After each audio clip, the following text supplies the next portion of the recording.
भजन करते हुए निद्रा क्यों आती है?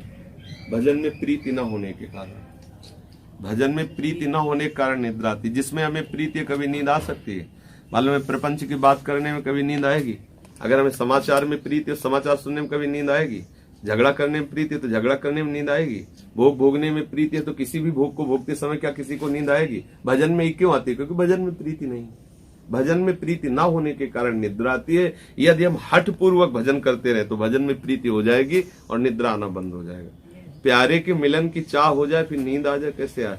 किसी को रुपया की चाह हो जाती है तो ओवर टाइम काम करता है, थोड़ा सो लेता है, दिन भर लगा रहता है, क्योंकि उसे रुपया चाहिए।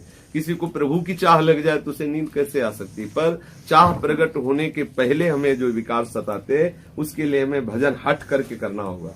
हमको भी नींद आती थी शुरुआत में जब भजन में, तो हम तो अपने ऐसे काटते थे, जैसे बैठे बैठे नींद आए तो ऐसे काटे कस के, एक दो बार ऐसे थप्पड़ भी मारे, कुछ पानी रख लिया, ऐसे पानी ठंडा ठंडा डाला। कभी ऐसे भी नहीं शांत हुई तो चले, क्योंकि बच्चा थे ना उसे, तो दौड़ते ऐसे चले, चलते हुए टहलते हुए। हमें नींद से लड़ना है। तभी नींद के लिए ये देखना चाहिए कि हमारा पेट साफ होना चाहिए। अगर पेट न साफ होगा तो नींद आएगी। दूसरी बात, नींद ना पूरी होगी तो नींद आएगी। तीसरी बात, तमोगुण की अधिकता के कारण, प्रमाद के कारण नींद आती है। दो में दवाइयों का प्रयोग करके ठीक से चले। जैसे आपका पेट साफ नहीं तो दवा औषधि आदि ले ले।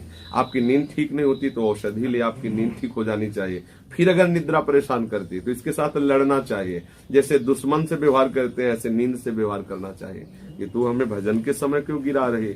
खड़े हो जाना चाहिए, खड़े हो जाए, पानी रख ले, जहाँ नींद आवे पानी डाल। एक संत तो बड़े विचित्र थे, वो जब बहुत पर तो ठंडी का समय था, ठंडी में और नींद आती है, जैसे कंबल आदि ओढ़ लेना, तो वो गए गंगा जी के कगार में बैठ गए। कगार मतलब बिल्कुल नीचे गंगा जी बह रहे, और जहाँ नींद आई झटका लगा तो उसी में गिर गए। दोबारा नींद नहीं आई क्योंकि वो जब गिरे। तो अब इससे लड़ना पड़ेगा, नहीं तो नींद परेशान करके हमारा समय खत्म करे। और प्रपंच में लोगों कभी नींद नहीं आएगी। आप टीवी देखो, समाचार सुनो, कभी नींद आएगी? नहीं आएगी। प्रपंच में नहीं, भजन में आ जाएगी, सत्संग में आ जाएगी।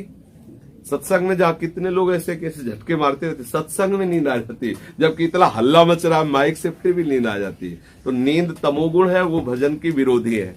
तो हमें उसका विरोध करना, उस पर विजय पानी है।